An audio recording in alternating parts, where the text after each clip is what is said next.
Bonjour et bienvenue sur la chaîne YouTube de l'Église évangélique italienne de Marcinelle. Notre culte va pas tarder à commencer. En attendant, permettez-moi de vous inviter sur notre page Facebook EEIM juste ici ou à découvrir notre vitrine Instagram EEIM juste là. Nous serons également heureux de vous accueillir lors de nos cultes en présentiel le dimanche à 10h et lors de nos réunions de prière le jeudi à 19h30. En plus de tout cela, nous organisons des réunions de jeunes les dimanches soirs à 18h, ainsi que des groupes de maison en semaine dont vous obtiendrez toutes les informations via cette adresse mail ou directement via les réseaux sociaux. Retrouvez toutes ces informations à la fin de la vidéo et les liens vers nos différentes plateformes en description ci-dessous. Nous vous souhaitons un bon visionnage et nous avons hâte de vous rencontrer au sein de notre Église. À très bientôt.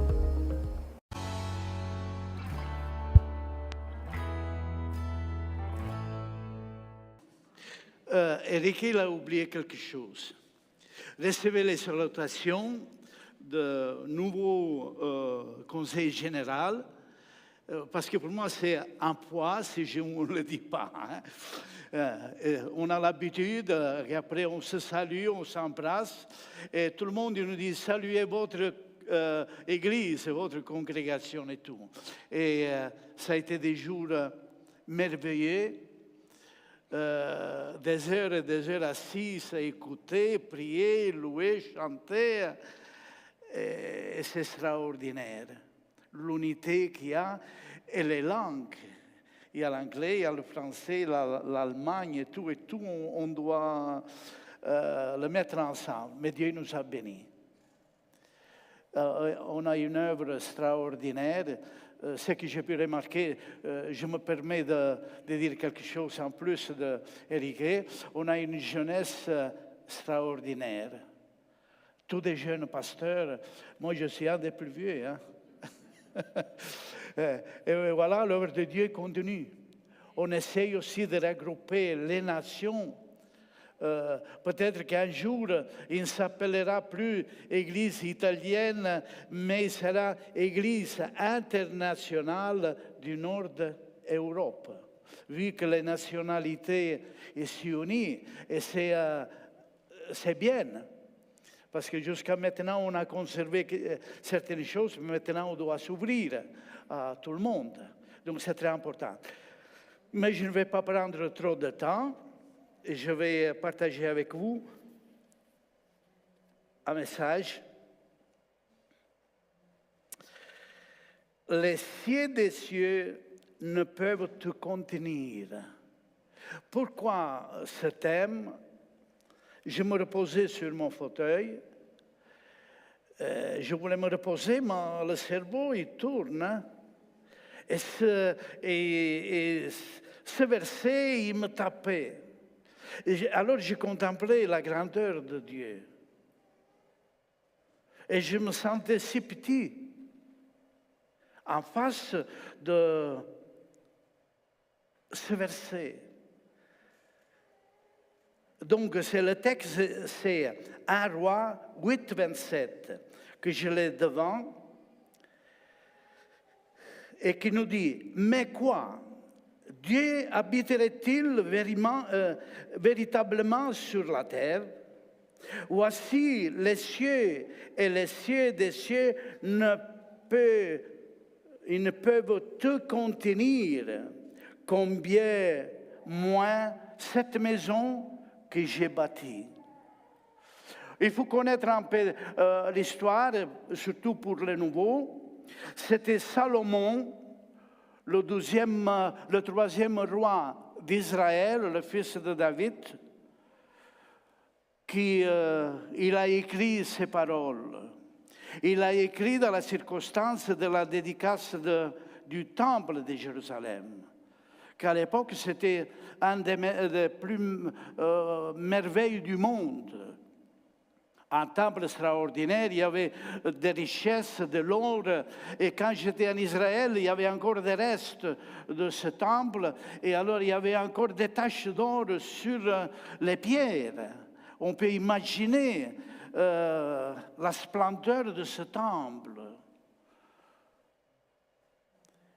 Et que l'initiative, il avait commencé par son papa, David.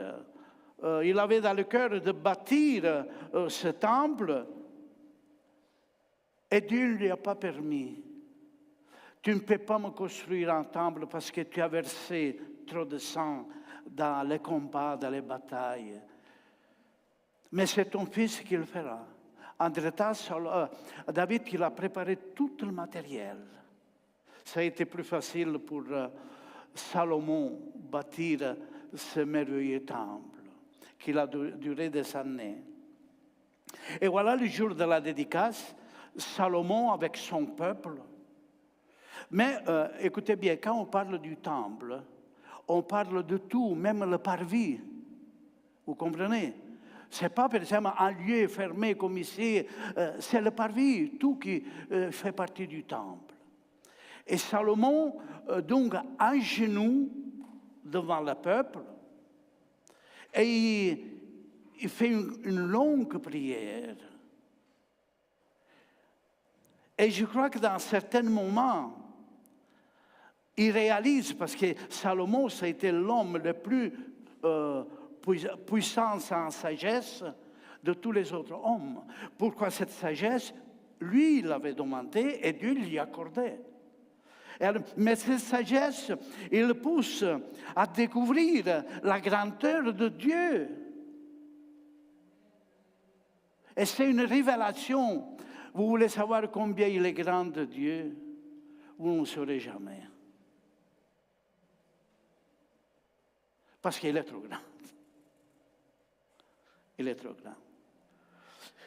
Et pendant cette prière, il a réalisé, mais Seigneur, comment tu peux habiter au milieu des humains si ta grandeur, on ne peut pas la mesurer. Les cieux et les cieux des cieux, ils ne peuvent pas te contenir. C'est extraordinaire, ce verset. Dieu, il a créé la boule, la terre. Mais le ciel, il est à haut, par là, partout. Vous comprenez? Ceux qui sont au sud, bas, normalement, ils doivent faire comme ça. Non, tout le monde, il doit lever la tête vers le Créateur. Quand on prie Dieu, n'importe de quel coin du monde, tout le monde il se lève pour contempler la gloire de Dieu. Car le ciel, il y a le trône de Dieu. Le ciel raconte la gloire de Dieu et la terre, l'œuvre de ses mains. Et nous, on fait partie de cette création. Et alors, j'ai pu détailler un peu pour comprendre un peu la grandeur de Dieu. Pourquoi je vous dis ça? Quand j'étais enfant, j'étais accompagné par mes parents dans l'église catholique et on m'a fait connaître un autre Dieu. Il y avait des images, on représentait Dieu, un vieil homme avec une longue barbe, avec un rayon sur la tête. Je dis, ça c'est Dieu, ah ok, c'est comme ça, c'est Dieu. Et il y en a qui croient encore à tout ça, hein, et se prosternent. Michel-Ange, il a bien peinturé l'image de Dieu, mais ce n'est pas ça. Lui non plus, il a vu Dieu. On ne peut pas le comprendre. Alléluia. Donc la grandeur de Dieu, il se manifeste par la création. La grandeur de la création. Si la création elle est si grande, sûrement vous avez voyagé en avion. Et quand vous vous éloignez de la terre, vous ne voyez plus rien. Le soleil qui brille, tout qui resplendit. Et tu te sens si petit, dis Seigneur, fais que cet avion il me conduise jusqu'à destination. Il a un peu le cœur qui bat, et c'est tout à fait normal. Parce qu'une fois qu'on laisse les dimensions humaines, eh bien, il y a des émotions qui nous entourent, et c'est comme ça. On se perd dans l'univers. On rentre dans les dimensions de Dieu. Et Isaïe, il a pu contempler le Seigneur assis sur son trône. Et lui se sentit si misérable, pécheur. Il dit, mais Seigneur, je suis impur de lèvres. Et il était le prophète. Hein? Le prophète qui devait prophétiser, il était impur de lèvres. Et le Seigneur il a fait son œuvre. Allez dans la Bible, vous trouverez tout le reste. Ce n'est pas ça le message. Donc, la création, la Bible, il nous rappelle dans Genèse 1, au commencement, Dieu créa les cieux et la terre. Et tout ce qu'elles contiennent, le soleil, la lune, la lumière, les animaux, la végétation, les océans et l'homme. Et autre chose, ça c'est les grandes lignes. Il a tout créé. Comment? Mais ce qu'on doit tenir compte, quand on parle de Dieu, on parle de les trois personnes. Le Père, le Fils et le Saint-Esprit. Dans l'Ancien Testament, le Fils, il est considéré la parole de Dieu. Il prend le terme Fils quand il a été incarné. C'est des doctrines, ça. C'est important. Donc, quand on parle de Dieu, on parle de la personne de la Trinité, de toute la parole de Dieu. Donc, il a créé toutes choses. Et en plus, Dieu créa les lois qui règlent toute la création. Donc, Dieu, il est omnipotent. Quand il crée la parole, il parle et la chose apparaît. Je vais vous parler de la création, de la grandeur de ce Dieu invisible, mais qui aime bien traiter avec les humains. Dieu, il est omnipotent, mais il est aussi Dieu omniscient. Dieu, si je prononce bien les mots, parce que l'accent italien, il est toujours là. Omniscient, Dieu connaît toutes les choses, visibles et invisibles, et leur composition et leur fonction. Connaît tout. Et ça, il me fait peur, parce que je sais qu'il connaît mon cœur profond. Moi, je ne me connais pas, lui, il me connaît. Lui voit mon cœur. Moi, je n'ai jamais vu mon cœur, même si on m'a ouverte, je ne l'ai jamais. Mais lui, il connaît tous mes organes, il connaît toute la science, le secret de la vie, tout, le Dieu puissant qui il vit d'éternité à éternité. Dieu, il est aussi omniprésent, c'est-à-dire il n'est pas limité dans l'espace. Il est partout. Vous écoutez, oui. Et si vous écoutez, je vous dis que Dieu, il est là. Il est là. Et je tremble. Parce que quand il est là, apporte sa sainteté. Et les lieux où nous nous réunissons, c'est un lieu saint, par sa présence. Alléluia. Dieu, il est aussi omnivoyant. Il voit même les choses les plus secrètes de notre vie. Tu crois qu'il n'y a personne qui te voit et pourtant il y a quelqu'un qui te voit. L'œil pénétrant de Dieu. Rien n'est caché. Heureusement, hein? Parce que même quand il y a le danger, hein, heureusement que lui nous protège parce qu'il voit qu'il est en danger. Hein. Merci Seigneur. Mais Dieu, il est grand aussi dans sa nature. Il est unique. Lui déclare qu'il n'existe pas autre Dieu et non plus le Dieu avec la barbe. Et avec l'image que les hommes peuvent se créer et diriger les hommes vers cette idolâtrie. Il est unique, il n'a pas autre Dieu. Les Israéliens, ils copiaient dans les pays du voisinage et se sont eux aussi créés des idoles. Mais ils ne répondaient jamais, les idoles. Quelquefois, l'idole, on l'a trouvé écrasé par terre parce qu'il y avait l'arche de l'Alliance à côté. Alléluia, on a un Dieu fort. Hein?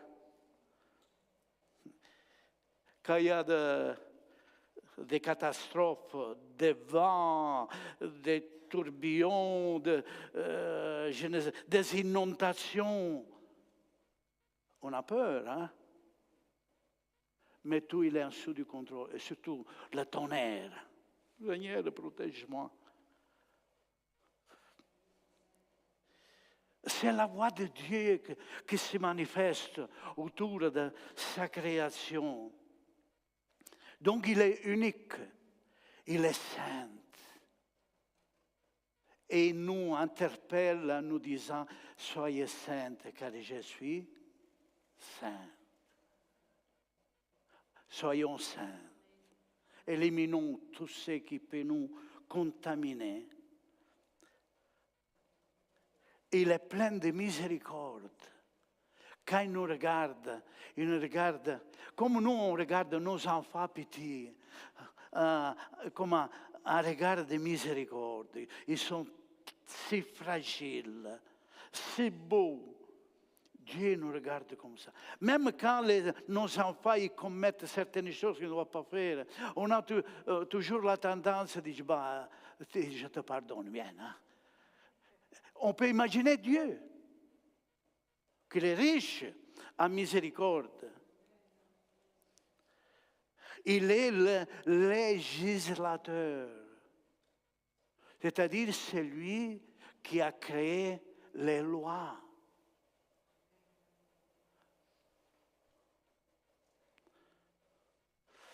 Une autre fois, je vous parlerai de ce gouvernement de Dieu.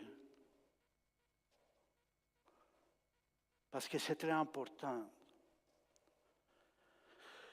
Alléluia.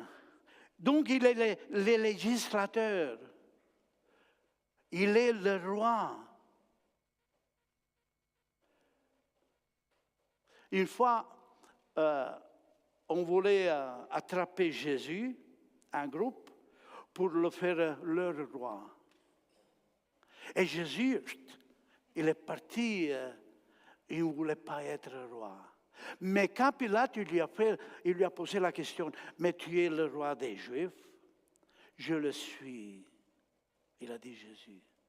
Mais mon royaume, il n'est pas de ce monde. Le royaume, il était déjà là. Il avait quitté pour un moment la gloire qu'il avait, la majesté, et il est devenu comme nous, hommes. Mais il restait toujours roi. Jésus est notre roi. Dieu, il est notre roi. Assis sur son trône, Dieu, il a un trône. Alléluia. Et il n'est pas seul. Autour de lui, il y a les anges, les ministres qui lui... Quelle beauté, quel ordre. Dieu, il a créé tout ça. Il est plein d'amour. Il est plein d'amour. Et dans l'évangile de Jean 13, on connaît tous ce verset. Dieu, il a tant aimé le monde. Et cette parole, il a tant aimé, on ne peut pas le mesurer combien. Il dit tant, mais on sait bien que c'est un grand amour, non? Et cet grand amour se manifeste par le sacrifice de Jésus-Christ à la croix. Parce que quand lui dit une chose, elle manifeste. Si je vous aime, je vous montre que je vous aime. Alléluia.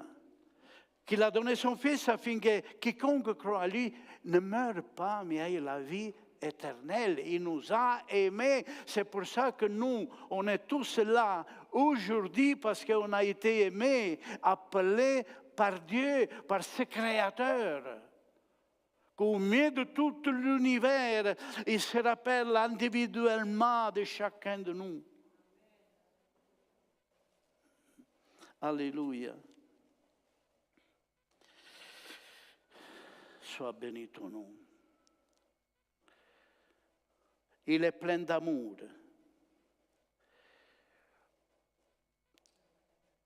Voir la grandeur de Dieu en tout.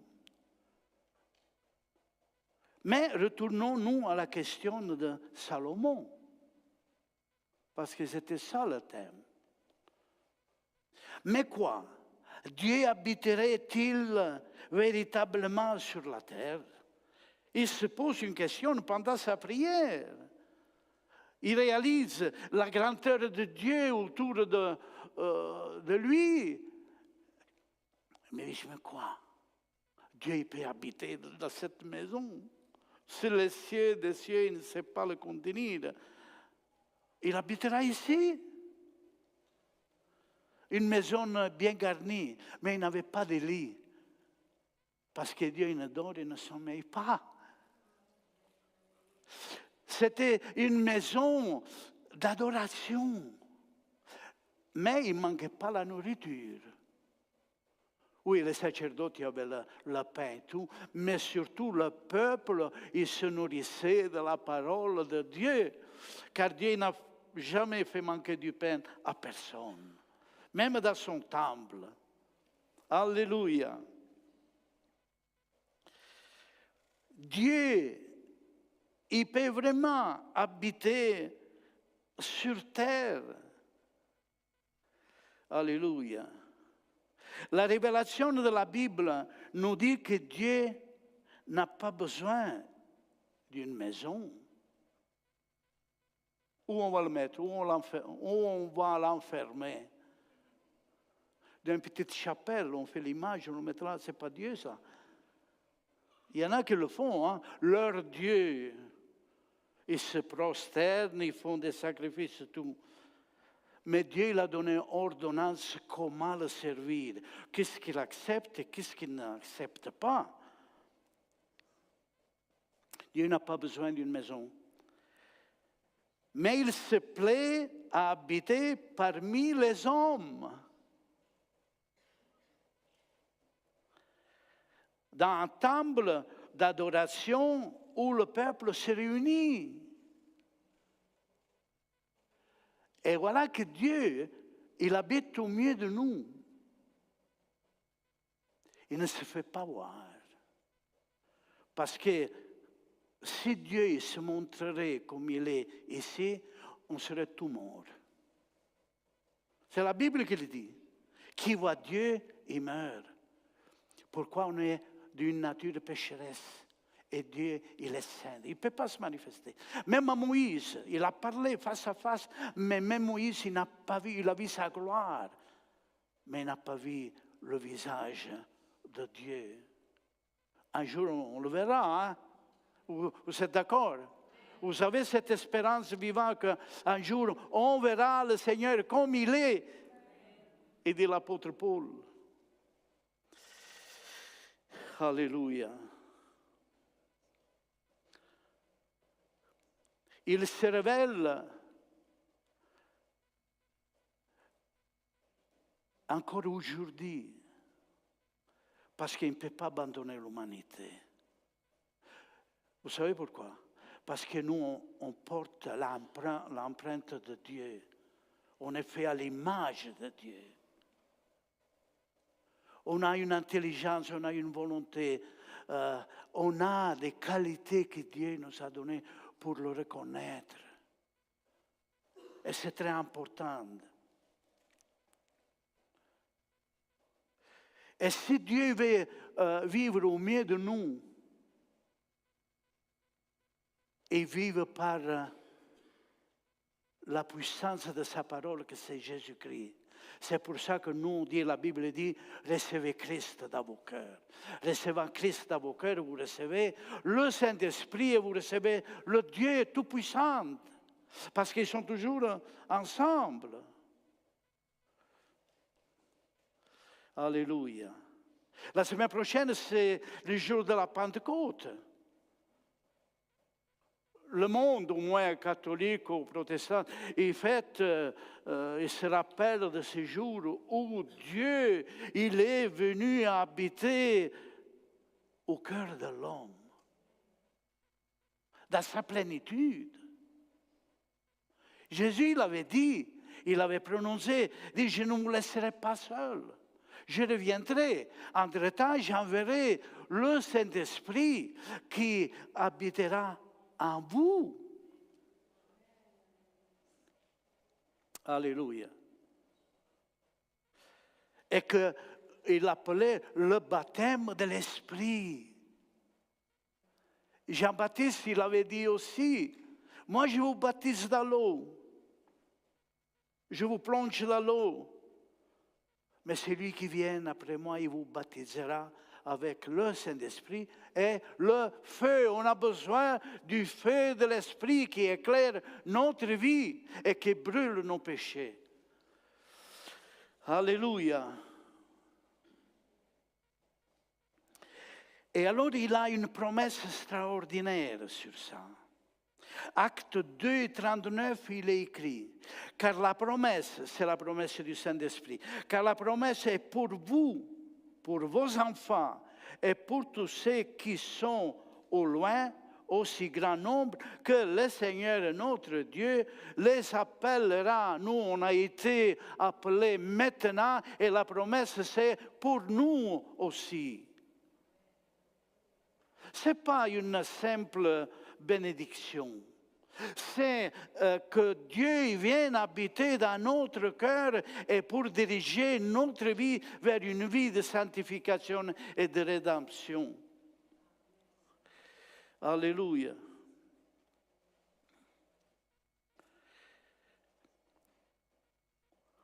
Paul est dit aux Corinthiens,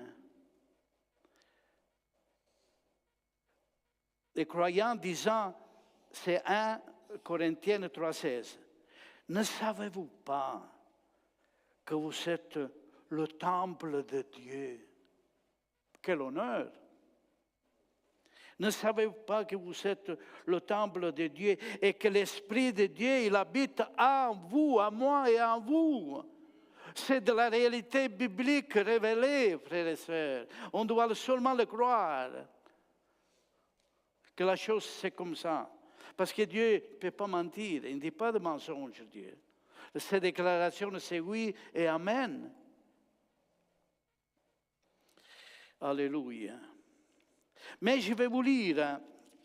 Le Seigneur encore ici m'a révélé quelques versets à Éphésiens 3. Je vais vous lire parce que c'est très important. Et qui nous parle de la grandeur de Dieu concernant l'amour de Dieu.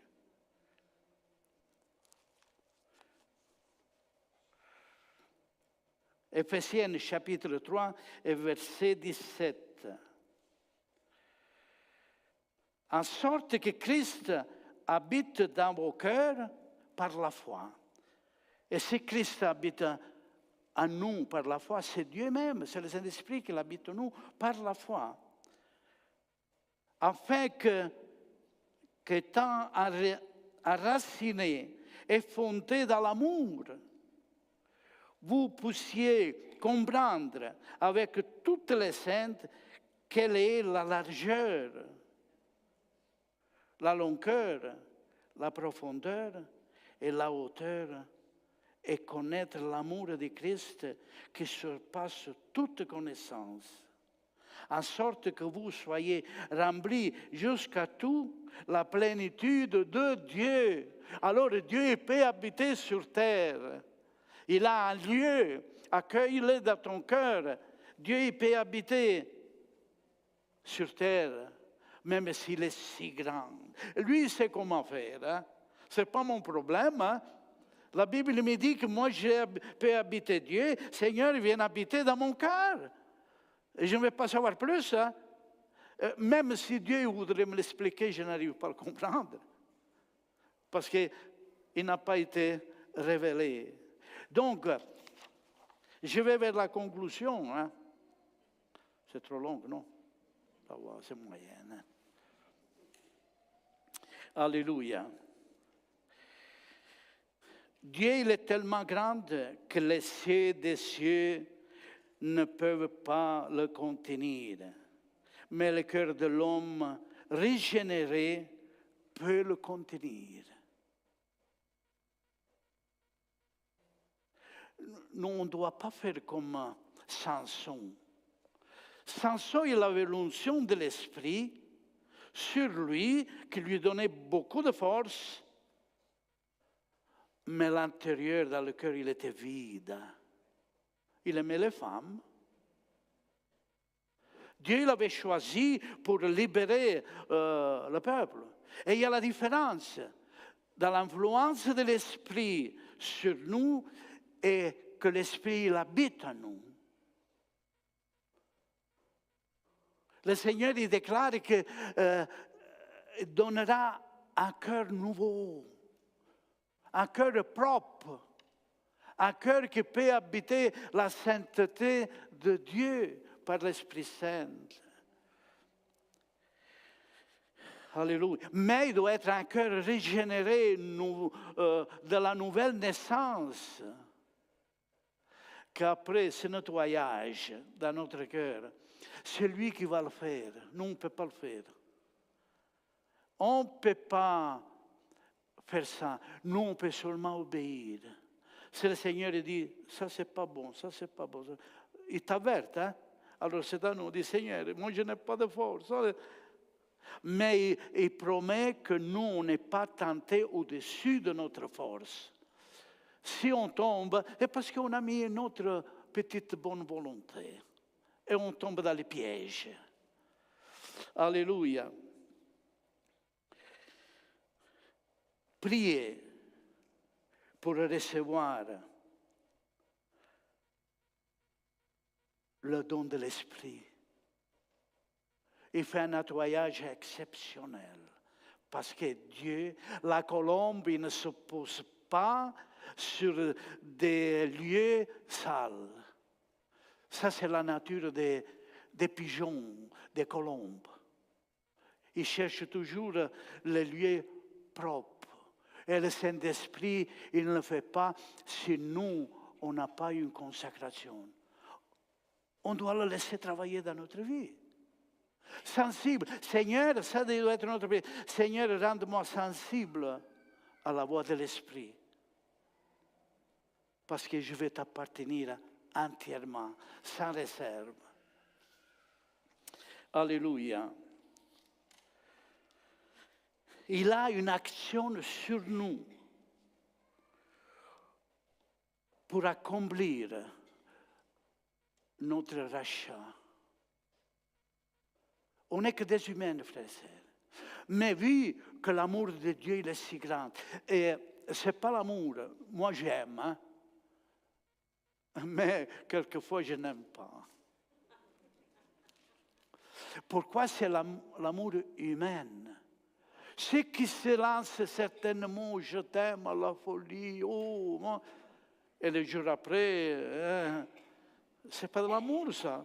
Ce sont que des sentiments passagers. Mais l'amour, il nous vient du Saint-Esprit. Qui nous viennent d'en haut, c'est l'amour de Dieu, de cet amour-là qu'on a besoin si on ne l'a pas. C'est différent. Alléluia. Donc, on est devant sa divine présence, devant sa grandeur, que lui peut faire tout. Jamais mettre en doute que Dieu ne peut pas faire parce que le problème il est trop grand. Ça, c'est manque de foi. Parce que le Seigneur, il a dit, si vous avez un problème comme une montagne, par la foi, dites-le de se jeter à la mer, il va obéir les montagnes. Et des problèmes, ils sont plus grands que les montagnes. Ils nous jettent dans la misère. Et jusqu'à quand nous, on pense que pour être libérés, ben, on va au suicide. Hein? Comme ça, c'est fini. Non. Là, il commence le tourment de l'éternel. Il ne faut jamais faire des gaffes pareilles. Vous comprenez? C'est le Saint-Esprit qui nous suggère comment, Seigneur, comment je dois faire? Aide-moi. Et lui, il fera comme il nous aime. Hein? On ne peut pas le comprendre. Mais bientôt le Seigneur il va revenir dans la plénitude de sa grâce. On connaîtra le Père, le Fils, le Saint-Esprit. On connaîtra le paradis, on connaîtra les mystères cachés. Que Dieu vous bénisse. J'ai fini. Alléluia.